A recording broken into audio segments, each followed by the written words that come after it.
มื้อนี้จะมาบอกวิธีไปเบิ่งหรือว่าไปส่องคู่แข่งเนาะในปัจจุบันเนาะเราสามารถไปเบิ่งคู่แข่งเนาะว่าเขาเจ้าเฮ็ดโฆษณาจังได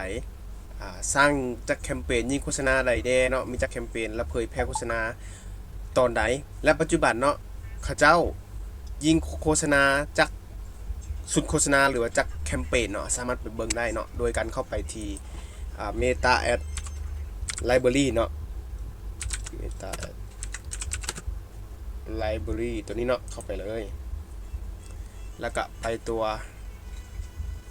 Ad Library เนาะเข้าไปตัวนี้เลย Ad Library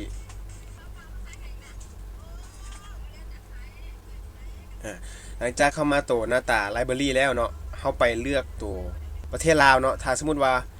เขาจะไปซองอยู่ประเทศใดก็ใช้ประเทศนั้นเนาะใช้เป็นลาวเนาะแล้วก็เลือกหัวข้อโฆษณาเนาะและเขาจะใช้เป็นทั้งหมดก็ได้แล้วก็พิมพ์สื่อใส่เลยเนาะทีนี้เขาจะไปซองไปซองตัวเองก่อนเนาะไปซองตัวเองเบิ่งก่อน BPS Mastery เพราะว่าบ่มีคู่แข่งให้ซองเนาะว่าซั่นมันก็จะมีขึ้นซื้อเพจแบบนี้เลยเห็นบ่มันจะขึ้นซื้อเพจของเขาเป็นขึ้นมาเลยเขาก็กดไปซองเบิ่งได้เห็นบ่ปัจจุบันเนาะจะแลนโฆษณาอยู่2แคมเปญตัวนี้เนาะก็คือ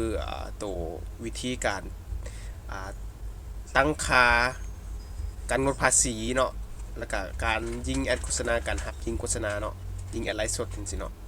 ก็ยิงแต่2แคมเปญเนาะปัจจุบันเนาะแต่มันจะบอกว่า active เห็นบ่แสดงว่ากำลังแล่นโฆษณานี้อยู่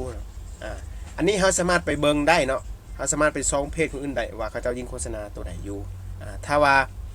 เอาไปเบิ่งกดเข้าไปดีเทลตัวนี้เนาะเขากดเป็นดีเทลสมมุติว่ามีหลายแคมเปญสิเนาะเราสามารถไปเบิ่งตัวแรกทำอิฐได้เลยเนาะถ้าว่าแคมเปญตัวใดมันโชว์อยู่ทางหน้าเนาะแสดงว่าแคมเปญตัวนั้นมันโอเคมันดีก่อนเนาะเราก็สามารถไปเบิ่งตัวอย่างได้แบบนี้เลยเห็นบ่